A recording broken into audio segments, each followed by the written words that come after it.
I'm a 33-year-old man and my wife is 30. We've been together for 11 years and I thought everything was going well between us. However, recently things have been different. Let me give you some context. I work as a dispatcher for truckers, and it's a decent job.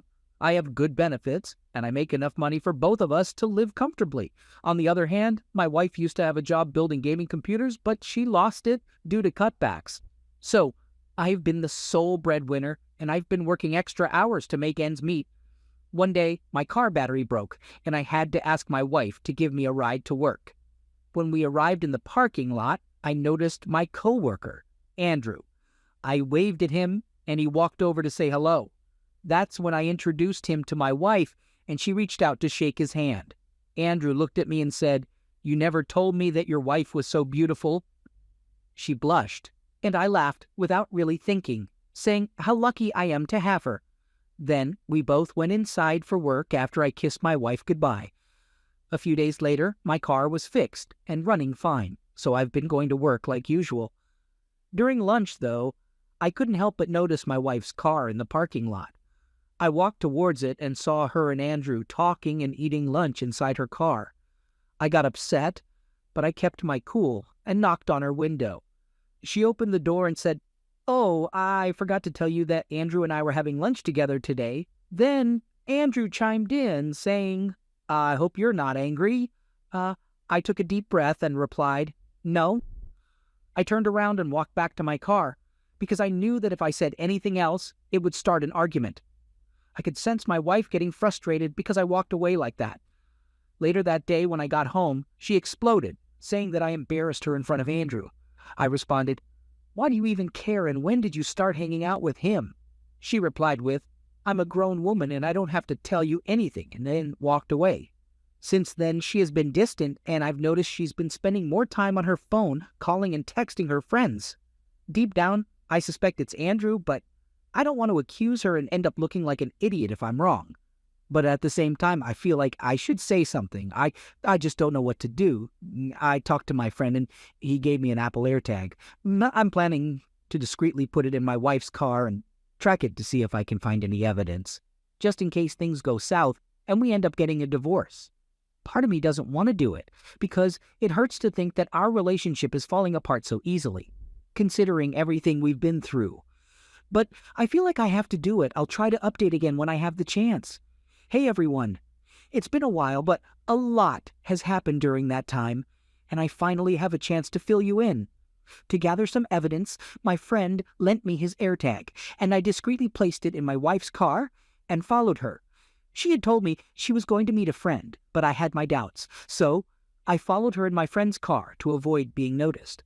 After about a 20-minute drive, she pulled up to a hotel. I won't lie, my stomach churned and my heart raced.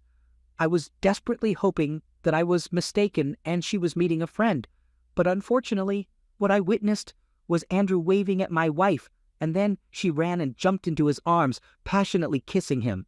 I was devastated and furious, filled with the desire to confront Andrew and demand my wife to leave the house and take her belongings. However, I refrained from acting on those impulses. Instead, I took out my phone and discreetly captured some pictures of them before driving away, as I watched them enter the hotel. When I got home, I couldn't contain my emotions and broke down into tears, screaming and yelling. In my frustration, I even punched a hole in the wall. Overwhelmed, I called my friend who came over and saw the pictures. I started crying again and shouted, 11 years wasted. My friend comforted me with a hug and advised me to seek legal help while gathering more evidence against my wife. It felt challenging to maintain a facade of strength, but I assured my friend that I would try my best. In the weeks that followed, I continued to accumulate evidence and kept my distance. I witnessed them going to restaurants, movies, and hotels together, and each time it pained me. But I stayed strong and didn't confront her or question her claims of going out with friends or family. I thought I could keep up the charade for a few more days, especially since the lawyer I'm consulting assured me that I have plenty of evidence to ensure a favorable outcome in the divorce. But I think I messed up yesterday. It was my birthday, and I wasn't really feeling celebratory. My wife didn't even wish me a happy birthday, but her parents did. When I went to work, My coworkers surprised me with a cake and gifts. I tried to hold back my tears because, for a moment, I forgot about everything until I saw Andrew. He gave me a gift, and I forced a smile and thanked him. When I opened it, it was the Batman comic, and I was genuinely surprised because no one at work knew about my interest in comics, especially DC, which happens to be my favorite. When I mentioned this to Andrew, he said my wife had told him. That's when rage consumed me. The next thing I remember is my coworkers restraining me while Andrew stood in the corner, holding his nose and shouting, "What the duck?" In the heat of the moment, I screamed, "I know you've been sleeping with my wife." The room fell silent, and everyone turned their gaze to Andrew. He tried to explain, but I didn't care. All I wanted was to slap him until he couldn't move anymore.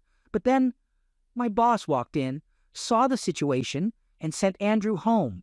He called me into his office, and I spilled everything, showing him some of the pictures as evidence. He apologized to me and gave me some time off to sort things out, assuring me that he would handle Andrew. Crap hit the fan when I got home and found my wife waiting for me. She exploded, blaming me for what happened to Andrew, and claiming she talked him out of pressing charges for the altercation.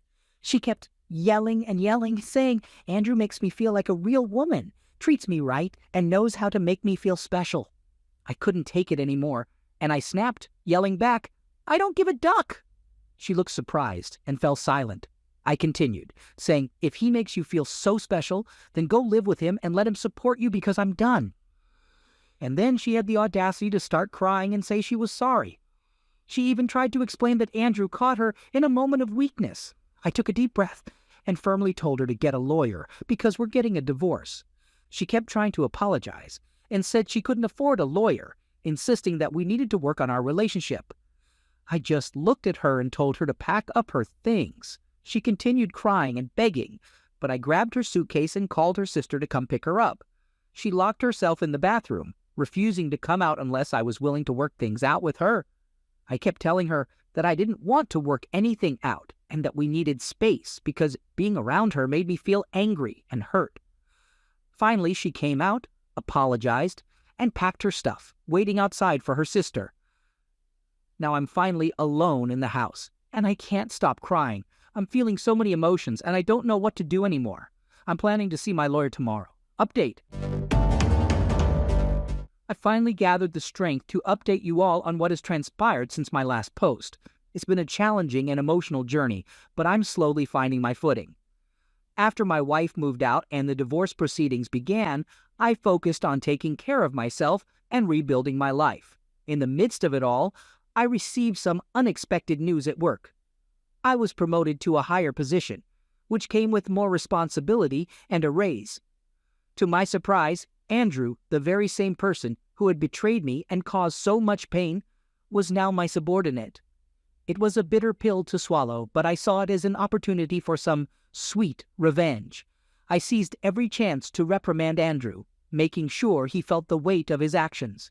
I would make jokes at his expense, relishing in his discomfort. It may not have been the most mature way to handle the situation, but it brought me a sense of satisfaction to see him squirm. Andrew, understandably, grew increasingly frustrated with my behavior. He lashed out at me a few times, but I couldn't help but laugh at his anger. It was a small victory for me, knowing that I had the upper hand and he was forced to endure the consequences of his actions. But the real turning point came when I discovered that Andrew had stolen food that was meant for everyone in the office. It was a blatant act of disrespect and entitlement. I couldn't let him get away with it. In a moment of boldness, I confronted him in front of the entire staff. I exposed his actions and fired him on the spot. The look of shock and humiliation on Andrew's face was priceless. It was a taste of karma that he had brought upon himself. The office erupted into a mix of shock, disbelief, and some even applauded my actions. It was a defining moment where I reclaimed my power and showed Andrew that his behavior would not be tolerated. As the divorce proceeding continued, I made sure to focus on my own well-being and happiness. I refused to let the past define me. The divorce was finalized, and while my ex-wife had moved on with her life, Andrew found himself unemployed and left to face the consequences of his actions. Meanwhile, I thrived, my career flourished, and I dedicated myself to personal growth and pursuing my passions. I surrounded myself with supportive friends and family who helped me heal from the wounds of the past. It was a process, but gradually, I found myself living my best life. Looking back now, I realize that the revenge I sought was not just about hurting others, but about finding my own sense of closure and moving forward. It was about reclaiming my power and finding happiness despite the pain I had endured. Today, I can proudly say that I have emerged from the storm stronger than ever. I have found love again, with someone who cherishes and respects me. Together, we build a future filled with trust, laughter, and mutual support. As for my ex-wife and Andrew, they are mere footnotes in the story of my life. I've moved on, leaving them behind along with the pain and betrayal they brought into my life. They are no longer a source of anger or bitterness. Instead, they serve as reminders of the lessons I have learned and the resilience I have discovered within myself. Life has a way of teaching us valuable lessons, and through this journey, I have learned the importance of forgiveness, self-love, and the power of letting go. I am grateful for the challenges I have faced as they have shaped me into the person I am today. My story is not one of revenge triumphing over others, but of personal growth in finding happiness after heartbreak. I have found peace within myself, and I'm excited to embrace the bright future that lies ahead.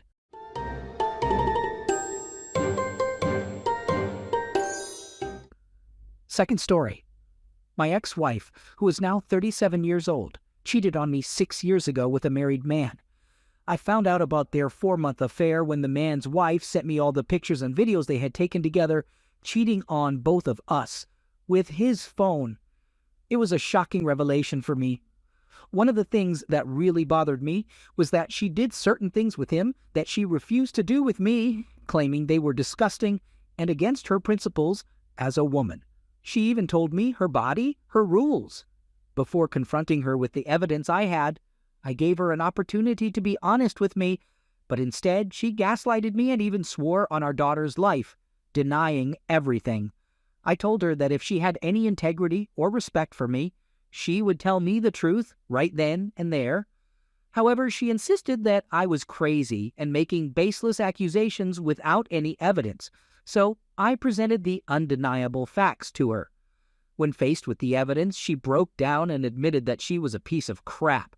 She realized that her betrayal was extremely disrespectful and something I would never be able to forgive.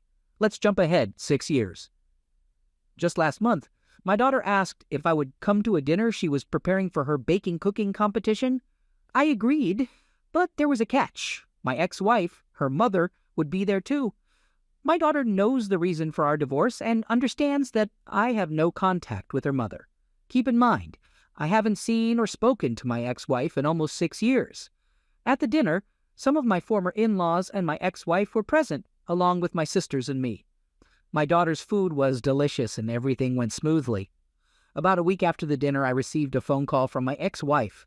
I picked up because I thought something might be wrong with our daughter. Turns out there was nothing wrong with our daughter, but my ex-wife wanted to genuinely apologize for her past actions and the damage she caused to our family. She mentioned that our daughter was terrified of the idea of asking me to be in the same place as her, and she believed our current dynamic was unhealthy. She wanted to know if there was any way for us to coexist in a healthy manner for future events involving our daughter. I listened to her without interrupting and let her say what she needed to say. Once she finished, I responded by simply saying no and ended the call. This is the situation where I could use some advice.